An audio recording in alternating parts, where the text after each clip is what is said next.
50% itu barang bibitnya yang bagus, terus 50%-nya itu budidaya. Meskipun kita punya barang bagus, cara berbudidayanya kurang bagus, itu juga akan mempengaruhi pada segmen pertumbuhan si kambing ini. Seni, hobi, dan investasi. Tidak bisa menyaingi kambing etawa.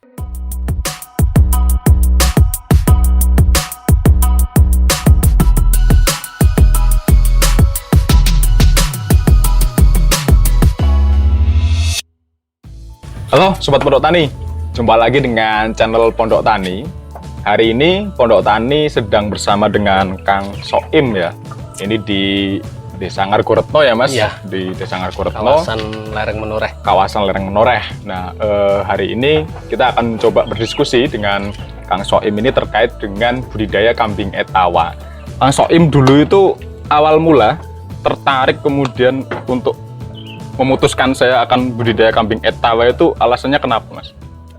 Salah satu alasannya karena ini dulu saya itu konsumen susu kambingnya. Konsumen susu kambingnya? Saya ngambil dulu banyak dari wilayah Purworejo, dari wilayah kawasan Lereng Menoreh ini yang sudah berbudidaya. Tapi lama kelamaan bosen, harus kesana kemari ngambilnya, terus akhirnya saya mempelajari budidayanya. Itu di kisaran tahun 2004. 2004 ya? Ya, terus 2006 coba saya hitung dengan kalkulasi usaha.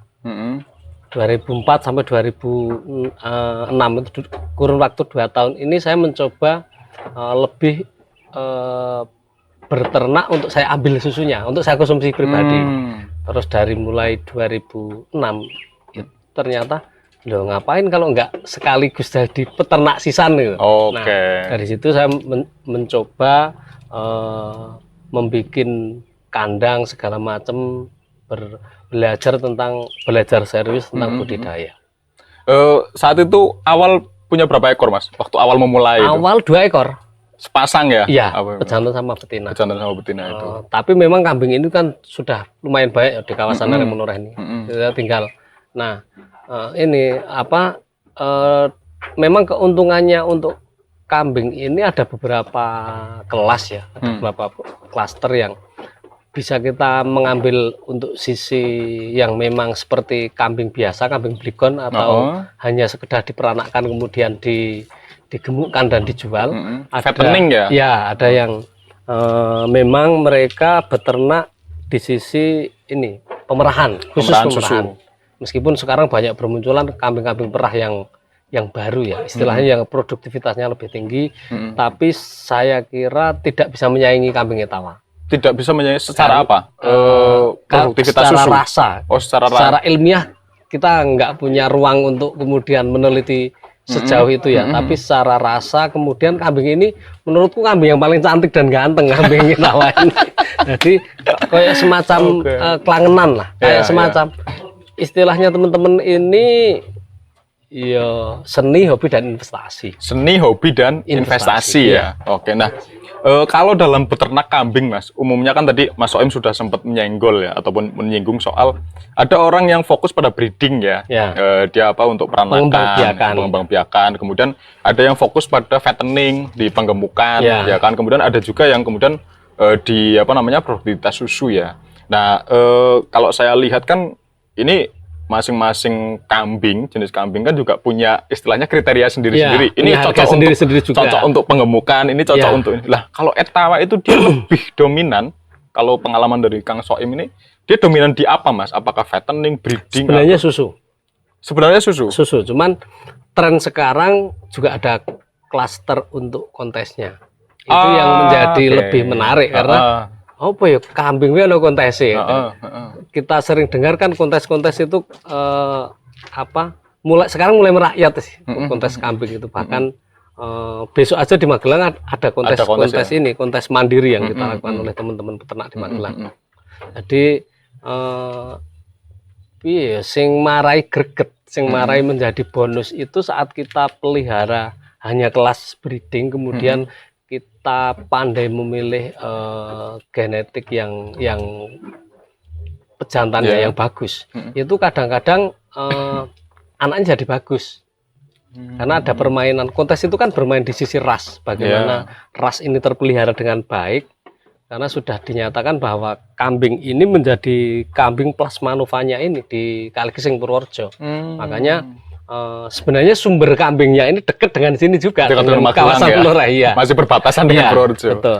Apalagi secara lingkungan, penghasilan rumput segala macam itu juga sama persis. Satu kawasan. Ya, itu yang salah satu pilihan-pilihan. Kemudian sekarang sih marak banget kambing etawa menjadi tren, apalagi kemarin pandemi banyak orang yang beralih usahanya di sektor budidaya ternak. Budidaya ternak. Oke. Artinya kalau saya menyimpulkan dari apa yang disampaikan Kang Soim tadi adalah etawa itu dia lebih dominan pada satu produktivitas susunya. Ya. Kemudian yang kedua adalah ini ternyata kambing kontes ya. Iya. Ya kan seperti itu. Kambing kontes. Kita coba detail Mas. Untuk produktivitas susu kambing etawa itu per hari itu berapa liter? Per hari sebenarnya kisarannya hanya 1,5 sampai 2 liter. 1,5 sampai 2 liter Ya. per ekor. Per induk. Per induk ya? Ya. Dengan harga jual berapa itu? Dengan harga jual sekarang kisarannya dari mulai 18.000 sampai 25. Per liternya? Ya, tergantung. Ada yang beberapa peternak itu yang memang mencoba kambing ini diperlakukan sedemikian rupa dari mulai proses awalnya sampai kemudian mereka bisa perah langsung diminum. Artinya dibikin sebersih mungkin, sehigienis mungkin. Itu memang butuh, istilahnya butuh cara khusus yang dan mempengaruhi harga juga ketimbang dibanding yang kemudian disetorkan ke pabrik misalnya. Perah konvensional kemudian disetorkan ke pengepul gitu ya, ke pabrik ya. Turunan-turunan produk Mas, Kang Soim sudah sampai ke sana belum terkait dengan dari susunya ini? Kebetulan saya ini selain beternak breeding dan pengembang biakan, saya ini juga mengelola edukasi susunya. Susu itu sebenarnya kan lebih bagus itu kalau disajikan dalam bentuk fresh milk. Artinya kita menempatkan edukasi ya ini, edukasi berbicara soal kualitas susunya. mutu, soal kualitasnya. Artinya kalau susu ini kemudian sudah dijadikan menjadi bukan wujud aslinya, bukan fresh milk. Itu saya belum mempelajari secara komponen nutrisinya apakah berkurang. Itu yang kemudian salah satu alasan saya belum menyasar ke produk-produk turunan. Artinya saya masih lebih untuk menyediakan segmen-segmen pariwisata yang orang berkunjung ke wisata desa kami, kemudian perah susu kambing kemudian langsung diminum, itu menjadi salah satu daya tarik, salah satu atraksi. Dan susunya juga kita sajikan dalam bentuk fresh. Artinya orang yang datang ke sini kemudian bisa belajar soal cara beternak, beraktivitas memerah susu, dan mereka bisa mengkonsumsinya langsung ya. Mereka memanen sendiri kemudian langsung dinikmati. Oh iya betul. Dan ini menjadi bagian dari, kalau dalam pariwisata disebut experiential learning, pembelajaran dari sebuah pengalaman. Orang datang ke sini artinya kemudian bukan hanya melihat pemandangan bagus, bukan hanya selfie, tapi mereka ada aktivitas ya, itu yang menjadi sebuah pengalaman. Dan itu menjadi pembelajaran orang ketika keluar dari Ngargoretno ya. Itu soal susu. Artinya kemudian Kang Soim fokus pada fresh milk ya. Kemudian dari soal kontes Mas, kontes ini kan kemudian bagi orang awam seperti saya nih nggak ngerti kan soal kambing etawa ini, yang masuk kontes tuh yang seperti apa, yang kriteria seperti apa, itu gimana Mas? Mungkin sedikit dibocorkan apa itu? Iya, itu lebih panjang lagi. Ya, sedikit saja mungkin. Apa itu kriteria gini? Kontes itu memang ada beberapa parameter. Ada beberapa organisasi kontes juga. Artinya organisasi kontes yang lazim kita pakai di Kabupaten Magelang itu memakai, kita bernaung di dalam organisasi namanya HPDKI, Himpunan Peternak Kambing dan Domba Indonesia. Di mana di dalam struktur HPDKI itu sudah ada punya parameter sendiri. Sehingga seringnya acap kali kita melakukan kontes di Kabupaten Magelang dengan payung hukum tersebut. Nah, sehingga kontes ini memang kriterianya banyak banget. Salah satunya mungkin yang mencolok banget itu tentang, karena ini bicara soal ras ya. Sehingga dari mulai tinggi badan, dari mulai postur, lingkar kepala, kemudian panjang telinga, lebar telinga ini juga diukur. Ya, lebar telinga itu juga menjadi pengaruh nilai. Karena dalam kontes itu akan berbicara pada keaslian. Secara genetik. Ya, secara genetik. Secara genetik. Begini, Ya? kambing ini kan sebenarnya awalnya ini flashback ya, awalnya kambing ini sebenarnya bukan kambing keturunan antara kambing yang dari India dikawinkan silang dengan kambing Jawa Randu yang ada di produk kita. Nah, itu kemudian muncullah peranakan Etawa yang memang orang sebutnya simple Etawa gitu. Sebenarnya PE, peranakan Etawa. Peranakan Etawa, nah, betul. itu yang memang punya ciri khas yang sudah dipatenkan oleh Kaligesing Purworejo. Bahkan sekarang ada yang menyebutnya kambing Kaligesing. Tapi enaknya ya kambing Etawa gitu aja. Nah, itu yang memang sudah punya ciri khas seperti itu secara turun temurun, secara sudah berpuluh-puluh tahun itu tidak mengalami perubahan genetik, perburukan atau perubahan genetik, justru malah semakin sempurna. Nah, itu yang kemudian kontes itu sebenarnya berbicara soal itu, soal nilai-nilai di situ. Artinya kemudian gini, kalau saya kemudian akan memulai budidaya kambing Etawa, maka kemudian saya harus paham betul soal genetik kambing yang akan saya beli, kan seperti itu? Bukan juga sih. Bukan soal. Artinya tergantung kita sasarannya mau kemana. Apakah kita akan bermain di segmen kontes? Apakah kita mau bermain di segmen perahan? Apakah kita mau bermain di segmen breeding biasa? Itu yang kita harus menentukan. Iya, betul. Artinya jangan saya akan bermain di sisi breeding pengemukan, tapi saya belinya kambing kontes. Karena di dalam kambing itu, di dalam kambing kontes terutama, itu bisa dikatakan 50% itu barang bibitnya yang bagus, terus 50%-nya itu budidaya.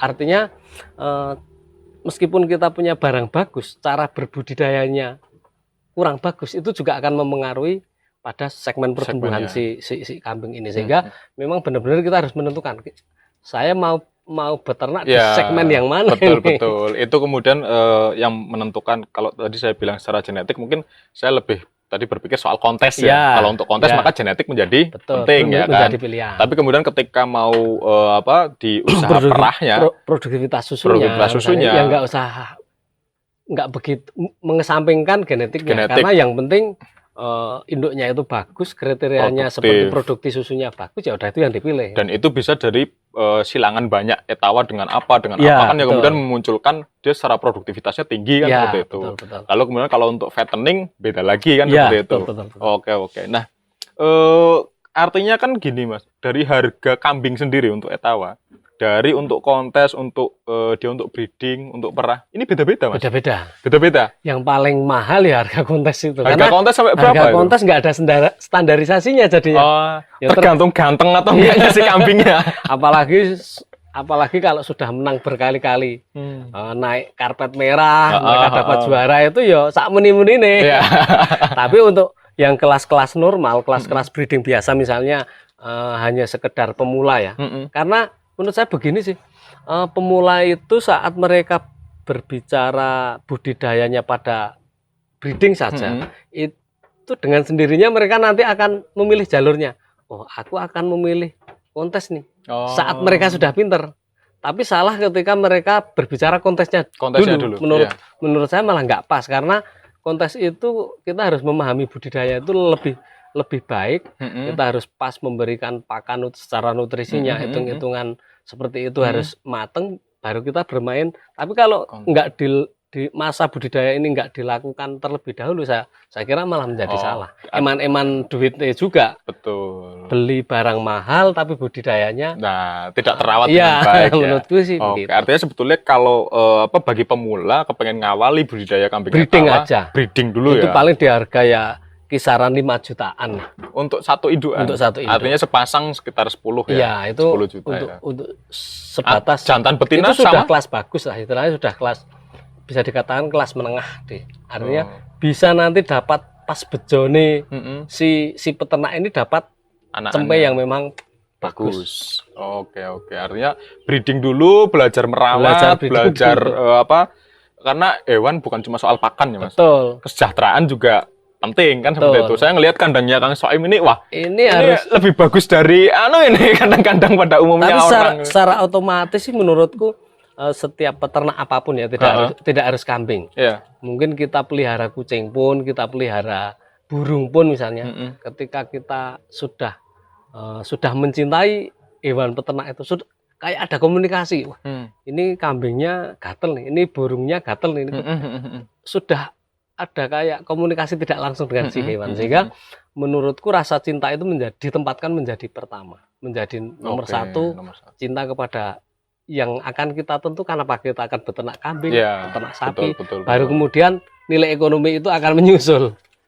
Artinya tidak hitung-hitungan di awal, tapi kemudian biasanya banyak melesetnya karena jadinya kan, nafsu. Betul. Banyak orang yang ketika memulai budidaya apapun, kan seringkali mereka adalah yang hitung-hitungan dulu. Saya modal segini, umur segini, saya dapat untung segini. Mereka kemudian melupakan aspek yang tadi Kang Soim ceritakan soal cinta. Karena yang kita pelihara ini apa? Makhluk hidup, bukan kita seperti usaha yang lain ya. Kalau usaha yang lain mungkin kita kulaan, kita jual, hitung-hitungan ini sudah pasti kan. Tapi berbicara soal makhluk hidup, kita harus bisa memelihara itu. Memang menurutku ada nilai unique selling point-nya di situ. Harus kita mencintai dulu, kemudian nanti ya bisa dikatakan tadi seni, hobi dan investasi. Hobi ya kita hobi, pokoknya saya itu seneng ya? Jadi kalau nggak lihat kambing itu kangen gitu. Atau jangan-jangan sudah sampai tahu bahwa kalau kambingnya Kang Soim yang di kandang ini kangen juga. Terus kalau kepengen kawin juga tahu bagaimana saat dia semua birahi ya. Tahu secara otomatis. Secara otomatis dari intuisinya udah ngerti ya bahwa ini kambing saya lagi pengen kawin kayak gitu. Betul. Dan ini begini misalnya saya capek itu, baru dari aktivitas full, saya ngasih makan sambil istilahnya sekitar kandang, sudah selesai capeknya. Healing. Bahasa sekarang healing ya gitu. Sama juga di kandangku juga, misalnya belum dikasih makan, sudah waktunya makan misalnya jam 4 sore. Saya belum pulang, ada aktivitas di kedai. Banyak orang, mereka nggak akan berbunyi. Tapi begitu saya batuk misalnya atau ngerti ada saya suara gitu. Udah mereka ribut. Kayak ada semacam komunikasi, chemistry chemistry antara Kang Soim dengan kambing-kambingnya ini ya. Dan itu kemudian kalau tadi Kang Soim cerita, ini harusnya kalau peternak memulainya dari ini dulu ya. Modal tidak terlalu besar, bangun chemistry dulu, belajar merawat dengan baik, pakan, kesejahteraan. Karena saya juga beberapa waktu yang lalu tuh kenal dengan teman yang dia sudah punya peternakan kambing lumayan besar sampai puluhan ribu itu. Bahkan dia malah cerita ke saya itu setiap sebulan sekali kambingnya itu dimandikan, disamponi gitu. Ya, apalagi yang ini kambing ini setiap juga ya 3 hari sekali, karena 3 hari sekali dimandikan sama pariwisatawan yang orang datang ke sini. Kita upayakan meskipun secara fitrahnya namanya kambing ya tetap bau ya. Bahkan kadang-kadang menjadi ejekan. Bau kambing gitu ya. Tapi beberapa tamu yang kemudian datang ke sini, mereka tidak kemudian jijik lagi meminum susu yang karena bersih itu nggak begitu bau, Mas. Bau itu fitrahnya, tapi setelah kita rekayasa sedemikian rupa, kita kasih samponya juga sama dengan sampo yang tak pakai saya. Itu sudah setidaknya meminimalisir rasa bau. Jadi asumsi masyarakat tentang kambing, artinya ada perbedaan antara kambing yang dibudidayakan dengan asalan dengan kambing yang memang dibudidayakan secara terprogram. Dan kalau dari pengalaman Kang Soim sendiri, satu adalah soal pakan, rerumputan dan lain-lain itu banyak varian pakan tapi kemudian kan ada faktor penentu lain yang berpengaruh terhadap pertumbuhan, itu adalah soal kesejahteraan itu. Betul. Hal-hal apa saja Mas dalam budidaya kambing itu yang perlu diperhatikan soal kesejahteraan hewan ini? Menurutku prinsip paling dasar adalah pakan sama kebersihan. Pakan sama kebersihan. Karena ini berbicara soal peternak konvensional ya. Sebenarnya sudah kayak semacam turun temurun. Jadi orang beternak di masyarakat, ya mungkin umum di masyarakat kita di Magelang, di mana-mana itu masih menempatkan bahwa si ternak ini sebagai rojokoyo. Artinya sisa uang yang kemudian dibelikan ternak kemudian ditaruh sembarangan. Asal si ini tidak mati. Nah, itu yang salah.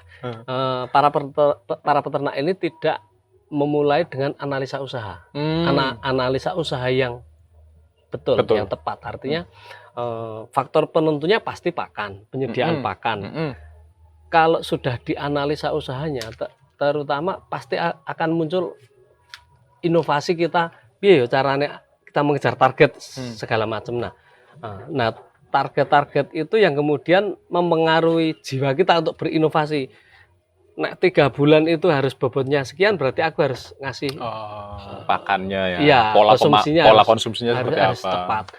Nah itu menurutku sebutan seperti kambing, sapi itu menjadi rojokoyo menjadi tidak tepat lagi. Karena itu yang akan membuat sebuah pemahaman bahwa isu penting ramati, kayak emperan yang paling belakang itu kadang atapnya pakai banner segala macam, itu yang menjadi salah. Iya. Dan waktunya mereka tetap ngambil pakan, tetap menyita waktu. Nah itu yang harus kita luruskan sebenarnya, tapi juga nggak mudah. Karena kadang ya itu leleh luweh peternak secara yang memposisikan ternak ini jadi rojokoyo ini jadi kurang tepat untuk mereka diajak ngomong soal analisa usaha ternak. Menurutku itu sih. Ya betul. Jadi kalau kayak Kang Soim sendiri kan kemudian ketika berbicara soal ternak sudah berpikir soal investasi.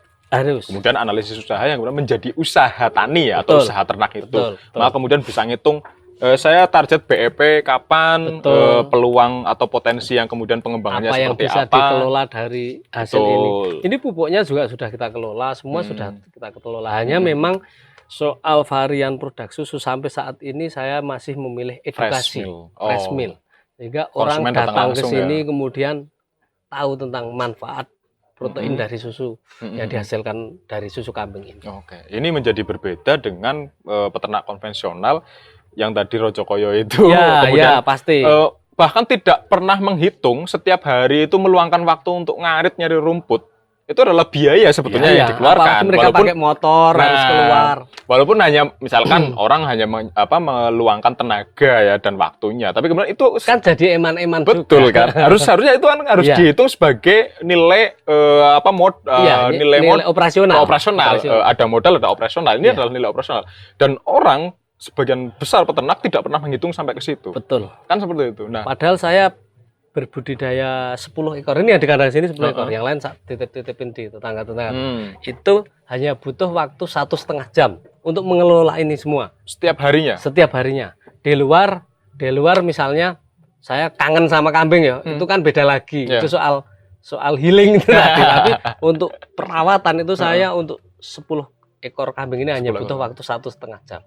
Kan bisa dikalikan artinya kapasitas saya kalau saya pure menjadi peternak tidak artinya tidak menarik wisatawan untuk berkunjung ke sini, tidak berinovasi di usaha lain, artinya tinggal mengalihkan.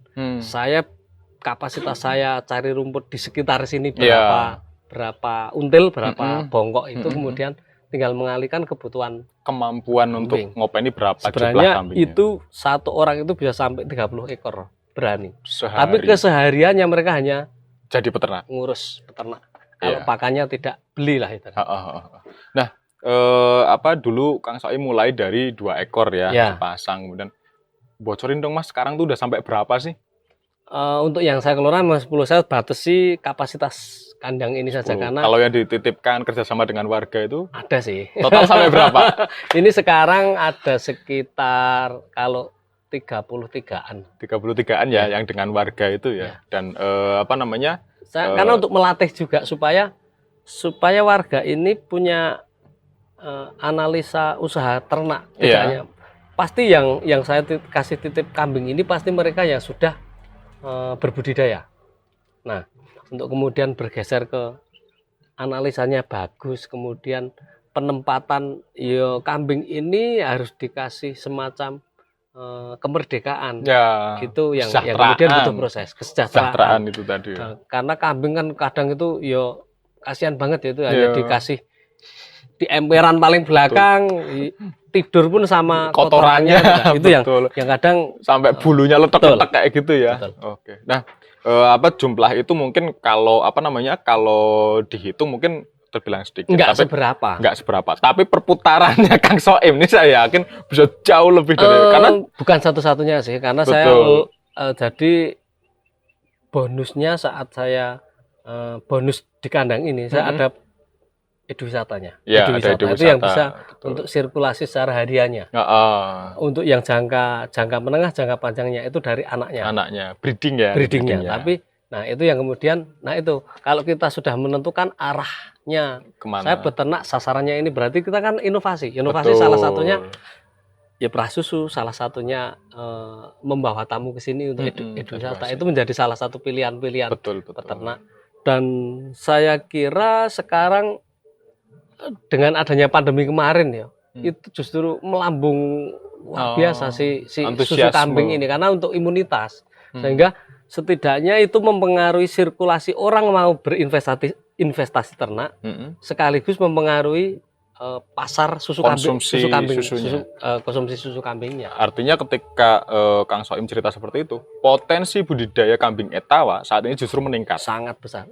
Peluang sebenarnya susunya tidak hanya kambing bagus. etawa juga sih, karena sekarang banyak tren-tren orang itu berlari ke ternak. Investasi ternak itu investasi yang sangat minim risiko sih. Selama tidak mati kan nggak akan bakal kita investasi 10 ekor mati berbarengan. Betul. Jarang wabah di kambing itu juga jarang banget penyakit. Bisa dianalisis lebih dini penanganan ya. Betul. Oke. Nah, teman-teman Pondok Tani, seperti itu ya diskusi dengan Kang Soim terkait dengan beberapa hal ternak kambing. Kalau Kang Soim ini di etawa lebih memilih pada untuk breeding, kemudian ke kontes ya, ke kontes. Nah, teman-teman yang ingin memulai budidaya kambing bisa belajar langsung dengan Kang Soim di Desa Ngargoretno ini, atau kemudian bocoran-bocoran ilmunya nih, karena soal pakan, soal teknis-teknis ini kan tadi belum sempat kita obrolkan, bisa disambung di lain waktu. Nah, pesan penting dari Kang Soim tadi adalah soal ketika mau memulai beternak kambing, maka tentukan dulu kita akan bermain di segmen yang mana. Apakah itu di segmen kalau etawa untuk kontes, ada di breeding, ada di fattening untuk pengemukan. Nah, ini yang kemudian akan menentukan pola pemeliharaan, pola pakan yang ini perlu dipelajari, dan inovasi, improvisasi itu menjadi akan ditemukan seiring dengan pengalaman ya, Kang Soim. Nah, seperti itu. Semoga diskusi ini bermanfaat dan sampai ketemu lagi pada video selanjutnya. Salam.